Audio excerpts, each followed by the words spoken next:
बिस्मिल्लाहिर्रहमानिर्रहीम। ये सेगमेंट 1 तकरीबन 45 एकड़ ये ज़मीन है और इसमें 8 एकड़ पे ये खजूर लगी हुई है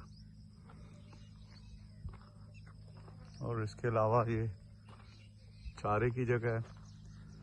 ये कंप्लीट सोलर सिस्टम लगा हुआ है यहाँ पे, जिसमें कुल 7 इस पे ट्यूबवेल्स भी लगे हुए हैं और इसका सिस्टम ऐसा बना हुआ है कि ये पूरा सर्किट बना हुआ है। कोई एक ट्यूबवेल भी चलाएं तो ये पक्के ये खाले बने हुए हैं। ये आगे हर जगह हर जो है ज़मीन तक पहुंच रहे हैं, जिसमें मोगे बने हुए हैं। ये कुल 45 एकड़ में से 38 एकड़ एक साइड के रोड पे और बाकी 7 एकड़ अक्रॉस द मेन रोड है। ये इसके अलावा यहाँ पे 7 एकड़ में बाग लगा हुआ है माल्टों का। एक ये फार्म भी बना हुआ है मुर्गियों का और